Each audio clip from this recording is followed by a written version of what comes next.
As you all know, I made a request today for what we were calling a gag order, and I'm not going to walk out of court and do anything other than live up to that. Federal sex trafficking and other charges, to all of which he's pleaded not guilty. There's no VIP section, there is no concierge, only conmen, killers, and kingpins. MDC is so bad, federal judges have questioned the harsh conditions for those here awaiting trial. Diddy's current experience at the Metropolitan Detention Center, MEC, in Brooklyn has been described as grim and challenging. He is reportedly being held in a special housing unit, often called the Hole, which is a small, windowless cell with very limited amenities. The facility itself has a reputation for poor conditions, with detainees often facing overcrowding, violence, and severe staffing shortages. Diddy is said to be sleeping on a concrete floor with only a thin mattress, avoiding food due to concerns about contamination and possible threats to his safety. Substantial amount of money. Imagine if someone paid someone off on the inside to actually poison his food, give him a heart attack, and he dies. And no one would really think anything of it. So that may be one of the reasons he's not eating. He's really, really paranoid. He's really... Donald Trump's former attorney Michael Cohen has spoken about the harsh realities of prison life, which can be an especially jarring experience for someone accustomed to luxury like Diddy. According to Cohen, prison is a severe shock, and for some, it feels worse than a death sentence. Inmates are confined to a small 3x5 space with minimal comfort. The setup includes a desk, a plastic chair, a bed with a thin 1-2-inch mattress, no pillow, and a small locker.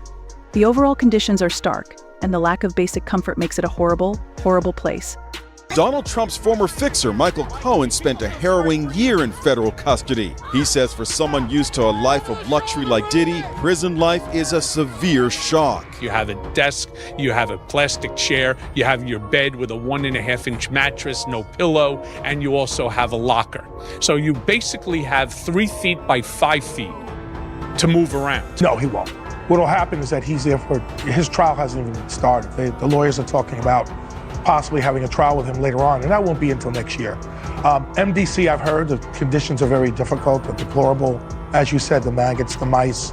I had some friends that work there, so they tell me that the conditions are kind of horrible. MCC closed, so all the prisoners now are going into MDC, the federal prisoners. But what happens is that after a while, when they get sentenced, they get moved. They get moved to prisons around the country. Now, from what I'm hearing today, and it could be true or not true, I heard that he might have been moved to Newark. No, and taken really? out of MTC because they may have had that application go in and it might have been granted to. Former MEC Warden Cameron Lindsay has noted that Diddy's current situation could potentially worsen due to his high-profile status and the serious charges against him. Lindsay explained that famous individuals are often targeted in prison, with some inmates seeing attacks on celebrities as a badge of honor, which increases the risk of trouble for Diddy. Additionally, the overall conditions at MEC are described as horrific and very challenging, especially for someone awaiting trial. The facility offers limited access to outdoor recreation and basic amenities, contributing to an already stressful and difficult environment. Makes him a target. Yes, in my humble estimation, his life, his safety is in jeopardy in any correctional lockup right now. If it is true, as reported, that he is housed in the special housing unit, it's important to note that the special housing unit is a lockdown, 24-hour lockdown unit. The MDC Brooklyn is a high-rise. The vast majority of the floors are general population floors. But the special housing unit is a 24-hour lockdown facility. So this is for Mr. Cohen's protection. His incredible worldwide celebrity combined with the allegations, the charges now, and indictment, of course, of acts of violence against women make him a very attractive target. All right.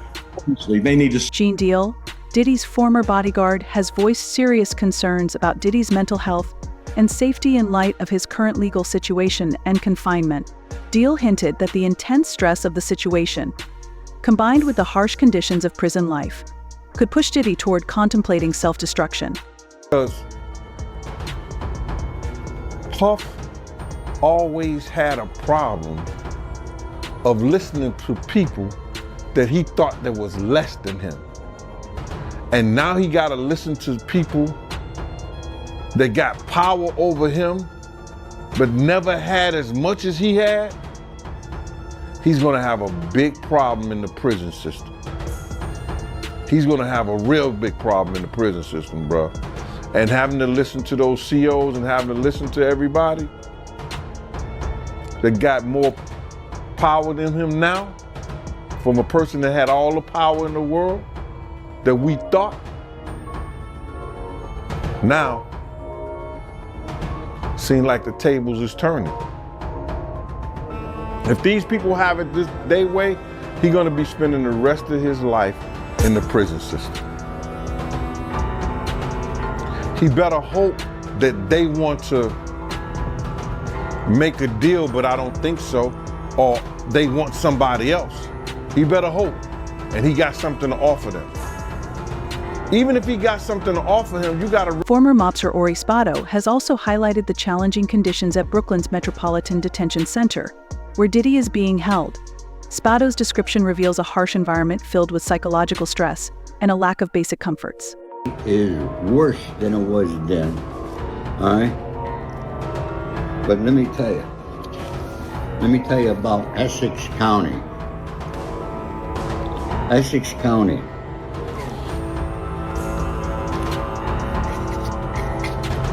My friend says it's the worst in New Jersey. It's a very serious jail. People get beat up left and right. The Bloods and Muslims control everything there. He will be in PC or he's going to have to pay. Now let me tell you, a guy like Diddy with money, they put him in general population, he's going to be paying a lot of people. A lot of families are going to be very happy because they're going to be getting monthly money from Diddy. Trust me on that there. All right? My friend said it was the worst spot, constant lockdowns, and the food was beyond disgusting. Now, he said it was beyond disgusting there. He's saying that it was great at MDC when we were first there, and it was disgusting. All right? But he said it might be better for him because MDC is really fucking up now, and the MS-13 are controlling. From what I hear, MS-13 is now controlling MDC. These are folks, this is information that came from somebody who just got released and knows these prisons. So I don't know why this attorney wants to get him transferred from MDC to Essex. It's like from worse to worse. But anyways, that's their choice. The Metropolitan Detention Center, MEC, provides minimal privileges to its inmates and subjects them to constant threats and violence, creating a stark contrast to the luxurious lifestyle Diddy once led. New accuser went public with more accusations against the music mogul. Talia Graves claims in a civil lawsuit that Combs and a bodyguard drugged, bound, and raped her in 2001 and filmed the incident. Graves is represented by famed litigator Gloria Allred, who is no stranger to representing women in high-profile cases, okay? Here's a list. We're speaking of Gloria Allred here, okay? Here's a list of just some of the women she's represented in the past. Look at this list right here. O.J. Simpson trial, remember that Scott Peterson trial, Tiger Woods scandal, Bill Cosby scandal, Anthony Weiner, former representative out of New York. Remember that? All of that stuff happened. That's who she's represented. Allred represented Amber Frey, the girlfriend of Scott Peterson, who was convicted of killing his wife and unborn son, and most notably, she represented more than half. Diddy faces serious federal charges of trafficking and racketeering, which could result in significant prison time if he is convicted. The gravity of these offenses has led some experts, like former prosecutor Niyama Ramani, to suggest that he could face years behind bars. No deal that the U.S. Attorney's Office can offer, and it's certainly not one that Diddy will accept. It would involve decades in federal prison. We're talking about mandatory minimum sentences of 10 years for both the drug charges and the sex trafficking. So we know that Diddy has fought charges before. There were state charges, there were gun-related, the nightclub shooting with J-Lo, but he's going to dig in his heels, and this case is going to trial. So if you're prosecutors, you really want to make sure that your evidence is bulletproof before you go. Diddy's life has undergone a dramatic transformation, shifting from a world of wealth characterized by private jets, luxurious mansions, and high-end fashion to the grim realities of imprisonment at the Metropolitan Detention Center, MEC. This stark contrast between his former lavish lifestyle and the harsh conditions of prison underscores the severity of his fall from privilege to deprivation. His desires, including his freak-offs. What a word that's become, honestly. And just to give you a little list of exactly what him and his employees got up to here, we've got sex trafficking, forced labor, interstate transportation for purposes of prostitution, coercion and enticement to engage in prostitution, narcotic offenses, kidnapping, arson, bribery, and obstruction of justice. Wow. Like, you know what? You're P. Diddy. You've got all the money in the world. You don't need to do any of this. But for some people, the more powerful they get, the more dark their imagination becomes, and the more they want to push the boundaries to do the craziest fucked up shit possible. And this is what happens when a psychopath gets this much power. Even those words coercion and enticement to engage in prostitution, it wasn't enough for him to get consenting, prostitutes who do this by trade. What a trade. Do you know what I mean? I don't remember that in my apprenticeship. But people who do this for a living anyway. It was fun for him to take people who would never ordinarily have been a prostitute into that so that they could become his toys. And by the sounds of it, P. Diddy and his employees would do whatever it took to get women into his inner circle to participate in whatever fucked up shit he was into. He would use threats. He would use intimidation. He would even use the offer of a romantic relationship, that lover boy method that A monotonous diet of basic prison food, including potatoes and processed meat, further emphasizes the significant shift in his life. This drastic change in his daily nutrition, combined with the isolation of the special housing unit, SHU, underscores the impact on his overall lifestyle. These freak-offs purchased multiple hotel rooms for these freak-offs to take place, had his staff stock the rooms with different items, drugs, lube, extra sheets, things of that nature, for the freak off, didn't allow individuals to not participate in the freak off. And one of the ways that he did that was by using drugs in order to get them to a state of mind so that they would participate, or he would use the tapes as extortion to force them into these freak offs. And he did all of this for his own perverted, twisted benefit. I don't know if he was participating in these. I don't know if he was getting off to these videos that he was making. Who knows? This is crazy. I don't know how else to put it. It's crazy. It's terrible. The amount of people whose lives have been forever affected by this. I just want to know some more information, and I want to know who else is involved in this, because I have a feeling that this is going to be massive for the next 2, 3, 4 years. Reports indicate that Diddy has stopped eating in prison due to fears of being poisoned, raising serious concerns about his physical safety and mental health. This behavior highlights the psychological toll of imprisonment and the heightened sense of vulnerability he faces in his current environment. News tonight. Diddy hungry? Sean Combs apparently refusing jail food. Some say he's missing his private chef and convinced he will be poisoned. Because remember, it's all about him. Okay, it's not about his alleged sex trafficking victims. It's about him. He actually thinks someone might poison him behind bars. Good evening. I'm Nancy Grace. This is Crime Stories. Thank you. I know he's in the MDC right now, but he better hide under his bed because Gloria Allred is up his tailpipe now. In the last hours, is there ever a moment that a lawyer who is used to talking for a living realizes, I should just shut up? Apparently not in some cases. In the last hours, TMZ, who is creating the downfall of Diddy on Tubi, our friend Harvey Levin, who created TMZ, sits down with Sean Combs' lawyer.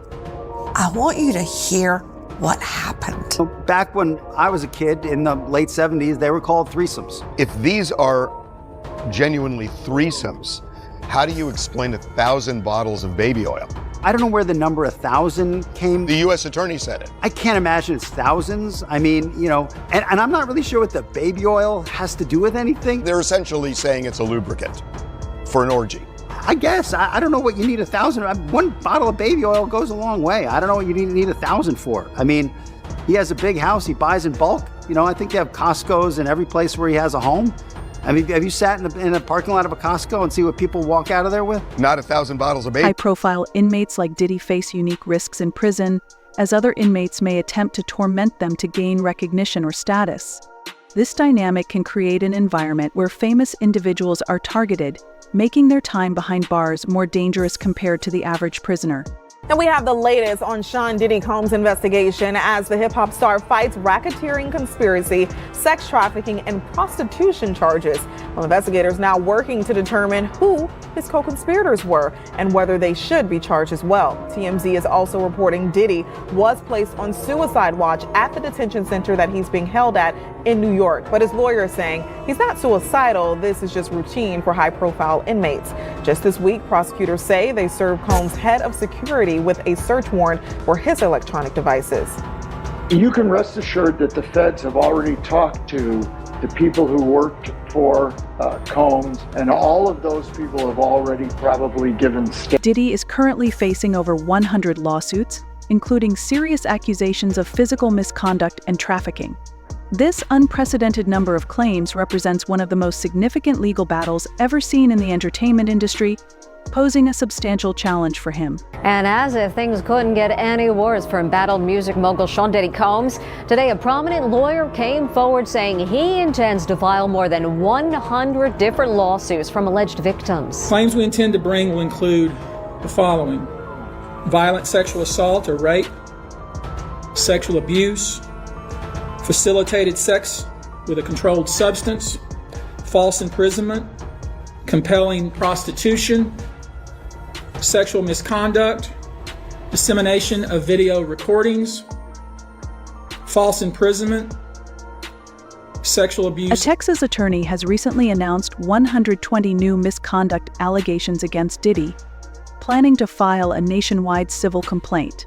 The attorney's firm argues that Diddy poses a societal threat, complicating his chances for bail due to the significant amount of presumed evidence presented against him. A Texas-based attorney was at a press conference and revealed that there are 120 new sexual allegations. Now, this is a civil complaint that this firm is going to be filing throughout the country. They found that Sean Combs would still be a harm to society. It's very difficult for a judge to set someone on bail when there's so much presumed evidence. And you could think in the scenario where a judge would to release Sean Combs on bail and then something else happens. You have to be really careful. I hate to say it, but the fact that he was denied bail twice is just working against him even more, because people are like, oh my God, he must really be guilty. I don't know how they're gonna find a jury of his peers. Like, I feel like they'd have to move to,